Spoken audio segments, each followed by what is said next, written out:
Hello and welcome to the Starting Admech series, the series where we go from your first purchase to your first 2,000 point army list and everything in between for the Admech forces. In this video we'll conclude our look into the different Forge Worlds by covering the 5 remaining Forge Worlds that are out there. And while these Forge Worlds didn't rank as highly as the previous ones, they definitely have things to offer when it comes to building an Admech army and should not be overlooked, as some of them can be rather good or just rather fun to play in general. And I'd like to mention that the order of the first 3 of these Forge Worlds is kind of up for debate, and I had to use my best judgment when assigning them. So if you think one should be rated higher than one of the other ones, do mention in the comments below, as I'd like to hear why you believe that, as it could change my mind on this topic. Anyway, to begin with, we'll begin by looking at our 7th Forge World, which is the Expansionist Custom Forge World. And what does the Expansionist Forge World offer? Well, it offers an interesting dogma that makes it have a similar functionality to that of Ryza. To begin with, the primary benefit of the dogma is called Accelerated Actuators. And what the Accelerated Actuators does is that a unit that was charged, or performed a heroic intervention gains 1 armor penetration to its attacks. This is very reminiscent of the Ryza Warlord trait, but it has its own special application as it's a universal buff as opposed to targeting a specific unit. As such, if you remember what we said about the Ryza Warlord trait, it's best with units with high strength and decent armor penetration, meaning things like the Infiltrators with Taser Goads, Dragoons with Taser Lances, or Corpus Guard Electro Priests will be the biggest benefactors of this part of the ability, whereas something like Ruststalkers can still benefit from it, but considering they have a rather high armor penetration as it is, it does make it a little less interesting on them. And don't forget that even melee units that don't want to be in combat can still benefit from this, because if an enemy charges one of your shooting units in order to lock it up into combat, you can definitely gain a little bit of extra armor penetration to fight back. Of course, that unit can still go down, but at least he'll go down fighting.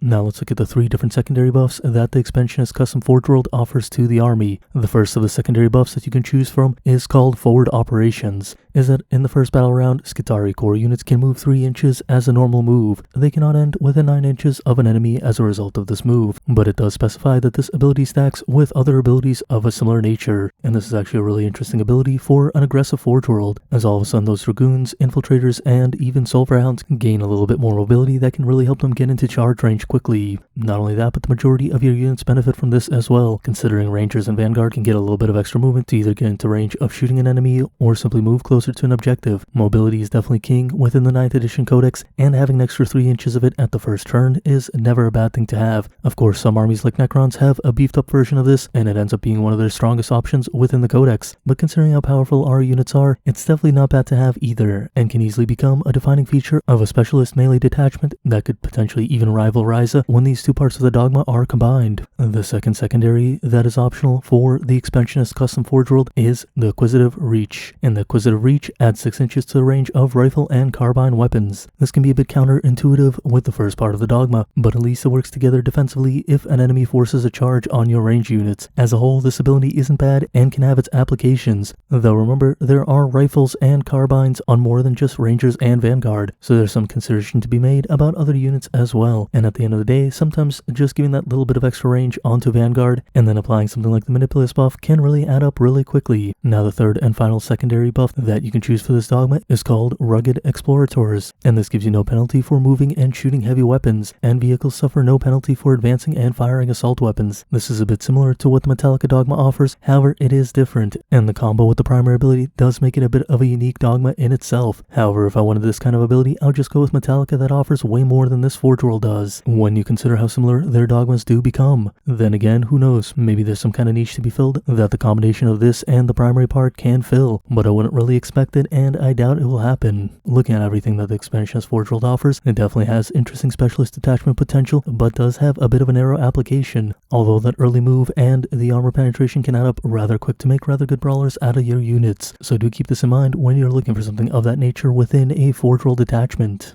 In 8th place, we continue down the path of Custom Forge Worlds by looking at the Rad-Saturated Custom Forge World, and as always we begin by looking at the primary dogma benefits of the Rad-Saturated Forge World being Radiant Disciples. The Radiant Disciples ability reduces the strength of enemy attacks by 1 when they're targeting core units if the attacker is more than 12 inches away from the unit they're targeting. The primary part of the dogma is similar to that of the Data Horde Forge World, where the benefit of the primary ability is a defensive benefit that isn't bad to have, but not something you would build around specifically. so it really does come down to secondaries, but that being said, the primary benefit is a lot more universal than some parts of other dogmas that require you to do more work in order to gain benefit from them. The first secondary option for the Rad-Saturated custom Forge World is the Scarifying Weaponry, and the Scarifying Weaponry can definitely make Vanguard a rather frightening entity. By adding 1 to the strength and armor penetration of radium weapons that units with this dogma carry, combine this with the Manipulus buff and some of the stratagems that help Vanguard, and all of a sudden you can create a rather powerful shooting force that not only wounds really easily, but also has a rather solid armor penetration. There's definitely potential for a Vanguard detachment using this part of the dogma. Unfortunately though, there are very few radium weapons otherwise, and the ones outside of the Vanguard are either rather limited or just not particularly viable, and as such, if you choose the secondary, you're very limited in terms of what you benefit with this dogma. The second optional benefit is the Luminary Suffusion, which increases the range of the Rad-Saturated aura to 3 inches, which can be rather cool as it can let you benefit from the debuff while shooting at an enemy. And keep in mind, it also works with Sulfur Hounds, unlike the Metallica Stratagem that increases the range to 6 inches on Vanguard only and does not work with the Sulfur Hounds. All in all, once again, this has a very limited scope, but at least it's rather versatile, and you can use it to benefit other units within your army that are targeting an enemy at a long range that happens to be within 3 inches of a unit of Vanguard. The third and final Rad-Saturated secondary is the Machine God's Chosen, and while this has a really cool name, it doesn't have a particularly cool ability, in that all it does is allow units to ignore all modifiers when taking combat attrition tests. Who knows, maybe one day attrition will matter a lot, but today isn't that day, and there's better stuff to do with your Forge World choices. So as a whole, I don't think the secondary benefit will ever be chosen unless things change significantly within the meta, or the rule set as a whole. In 9th place, we'll be looking at our first core Forge World within this video, and that core Forge World being Stygies VIII. It's rather sad to see how much Stygies has fallen, considering it used to be one of the top 3, if not top 4 Forge Worlds within the 8th edition Admech Codex. However, that being said, maybe I have unfairly rated this Forge World, and it could potentially be a lot better than I'm giving it credit for. We'll have to wait and see, and maybe Stygies VIII ends up surprising all of us by coming in a first place finish, as it has often done. That being said, let's begin by looking at the dogma for Stygies VIII. The dogma is called Shroud Protocols and has 3 different parts, but 2 of those parts are kind of intertwined. The first part of the dogma is that non-core vehicles more than 18 inches away from an enemy that's targeted with a shooting attack gain the benefits of dense cover, and what dense cover does is it just means that the enemy gets -1 to hit when shooting at this target. This isn't bad by any means, but it can be a little bit awkward because 18 inches is a bit of a long range, and if your enemy ever gets within 18 inches, you lose the benefit of this ability altogether. And the second part of the dogma is essentially an extension of the first, and it says that units except non-core vehicles more than 12 inches away from an enemy targeting them get dense cover. So essentially, the first and second half of the dogma can be combined into one to say that units with this dogma that are more than 12 inches away from an enemy targeting them with a shooting attack gain dense cover unless they're a non-core vehicle, in which case they have to be 18 inches away. The third and final part of the dogma is that enemies being charged by units with this dogma cannot set to defend or hold steady. This is actually a rather good part of the dogma depending on which opponent you're playing against, because against something like a Grip Knight, you essentially shut down half of their dogma. Then again, this part of the dogma does want you to be close and personal, which is a little counterintuitive with the first 2 parts of the dogma, though do keep in mind that the idea in many cases is that units at a long range can stay at a long range and continue to fire, while units that want to get into close range do benefit as well, as not only do they potentially negate certain parts of the enemy's defenses, they also benefit from that dense cover part until they're about ready to move in for a charge. In either case, the Stygies dogma isn't the worst one in the world, and it can definitely be made use of. Now moving along to the Stygies VIII Warlord trait, which is known as Veiled Hunter. And what Veiled Hunter does is, at the start of the first battle round, you can pick 2 units wholly within your deployment zone, and either you redeploy those units or you put them into reserve at no command point cost or restrictions to strategic reserves. Essentially, this Warlord trait allows you to save 2 or more command points depending on how you use it. However, do keep in mind, in many cases, you'll be spending 1 command point to take other Warlord traits as well, so more realistically, you're only saving 1 command point or more. Then again, redeploying certain units can also be rather powerful. All in all, I do like this Warlord trait, and it's definitely going to be an interesting one to use, though ultimately it might not be as powerful as some of the other traits that we can pick from, considering how many we now have due to the different Skitarii and Cult Mechanicus traits that can go on all kinds of units. Now that we know what the Warlord trait does, we can look at the relic for Stygies VIII, and the relic for Stygies VIII is a rather upsetting one, the relic being the Omnisci's Hand, and even though it has a really awesome name, unfortunately it doesn't have a very awesome ability, as all it really does is once per battle you can unleash the power of the Omnisci's Hand. By By unleashing this power, you roll a d6 for each enemy unit within 12 inches, and on a roll of 2 through 5, that unit suffers 1 mortal wound, and if you happen to roll a 6, that unit suffers d3 mortal wounds instead. And while this might sound interesting, considering it's restricted to once per battle, and at most you're probably going to capture only a few squads whenever you use this ability, on average you're probably at best generating about 3 mortal wounds per game. However, you might not even get that many, so I don't really understand why you would be picking up this relic over many of the amazing relics that we do have access to. And even as an extra relic, this isn't that interesting. Maybe in the past when all of our relics were bad, this would be something fun to play around with, but as it stands, this just doesn't make the cut, and it would stand to benefit greatly from a total rework, especially considering that armies are moving towards bigger and bigger unit sizes, meaning it's going to be harder and harder to capture multiple units with this ability, and that 1 mortal wound that you're going to be generating on that unit is going to matter less and less. Finally, we do come to the stratagem of Stygies VIII, which is the clandestine infiltration and costs 1 command point. What the stratagem does is you use it in your deployment phase and you select a Stygies core infantry unit and deploy it anywhere that's 9 inches away from an enemy deployment zone and enemy units. Essentially what you're doing is you're giving a core infantry unit that belongs to Stygies the Sicarian Infiltrator ability that does the same. That being said, this could be interesting when combined with Sicarian Infiltrators to create a critical mass of units deployed in a forward position, but this can easily become rather expensive rather quickly and be awkward in some situations depending on how the map is set up. To wrap up Stygies VIII, they seem to have retained a lot of their prior themes, and back in the 8th edition codex, they were definitely a very powerful Forge World, so it'll be interesting to see if their old bag of tricks allow them to climb the ranks much quicker than any of us assumed. That being said, considering how much of a power boost most of the other worlds received, the old tricks that Stygies were relying on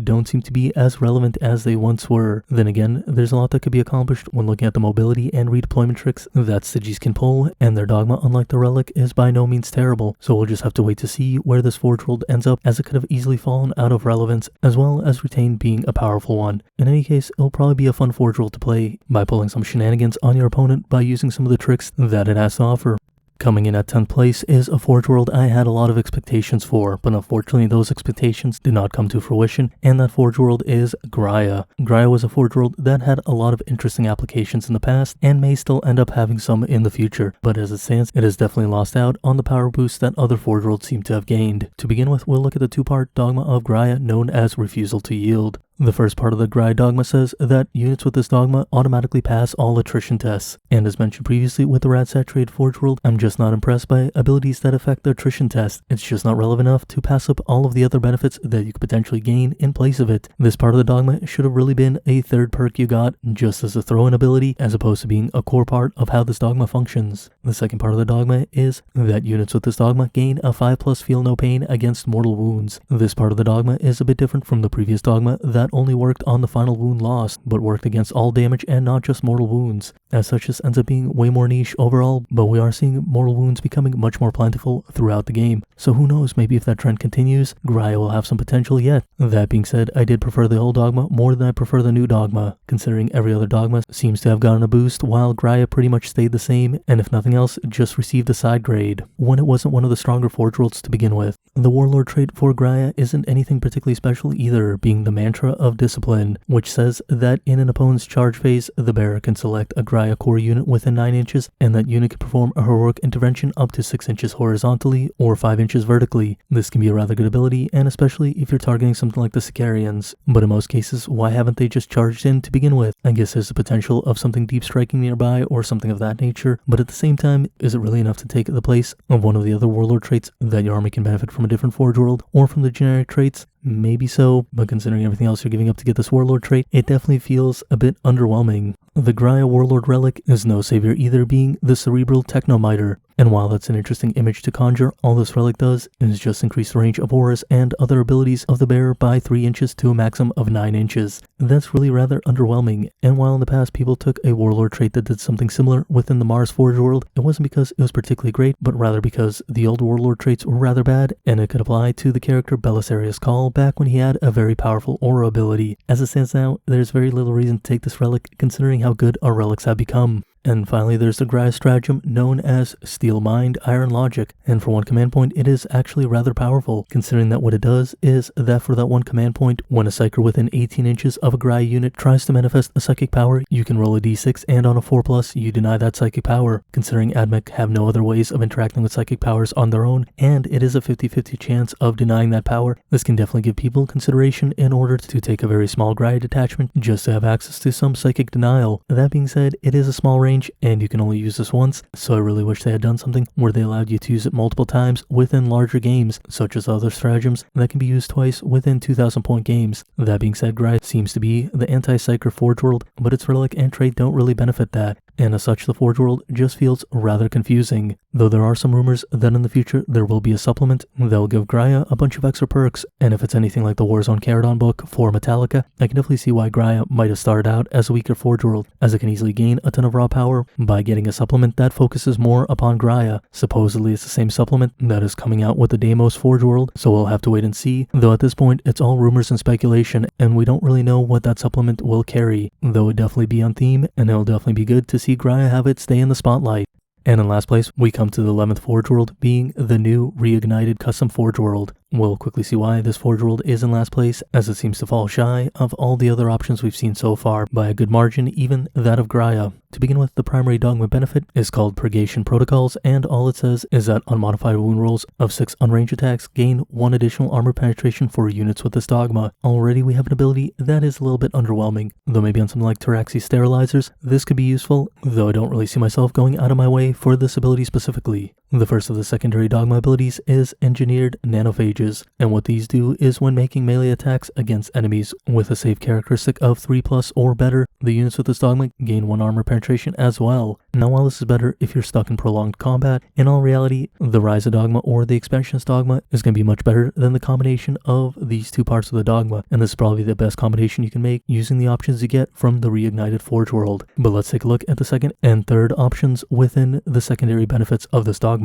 The first of those being the Data Bleed Generators, and what this does is that enemies that charged, were charged, or performed a heroic intervention get -1 to hit. That's not a bad ability that does add resilience to your units, and maybe that's a better one than the Engineered Nanophages, though even with that in mind, I'm not particularly excited by it, and maybe you can make some use of it, but I'd just rather go with something like the Lucius Forge World for durability. And finally, the last optional secondary you can take for the Reignited Forge World Dogma is the Purified Data Sphere, which simply adds 3 inches to the aura abilities except the Rad-Saturated aura and can only increase the auras to a maximum of 9 inches. Once again, while this is a cute ability, it really doesn't do enough to make itself stand out, and I'm not particularly excited about it either. So looking at all 3 possible combinations, there's nothing that would make me excited to go into the Reignited Forge World, whereas at least with all the other Forge Worlds, I can find at least one thing that makes me excited because it's something unique that Forge World brings to the table. In this situation, I feel like all 3 combinations are just a bit too subpar for what they offer. In any case, if you think the Reignited Forge World is better than I'm saying, then please don't allow my opinion to dissuade you from trying out something different. Who knows, maybe you're seeing something that I've missed, as that's very possible. In any case, this concludes our look into different Forge Worlds, at least in this moment, because in the future, as we look at a different unit type, we'll probably be referencing different Forge Worlds in different situations, though for now, we know what the Forge Worlds do and a rough estimate of where they rank. It'll be interesting to see in coming months how they end up performing on the tabletop, and to see which Forge World ends up claiming the top Forge World spot for itself. Anyway, as always, if you've enjoyed the content, please remember to like and subscribe, as it really does help the channel out. And if you know anyone who can benefit from this video or any of the other videos on my channel, please do share the content, as it can help other players out in terms of buying and building an army. And as always, I'd like to give a shout out to my patrons for supporting the channel. Thank you very much, you guys are awesome people. And regardless if you're a patron or not, thank you for watching and have a great day. See you next time. Bye.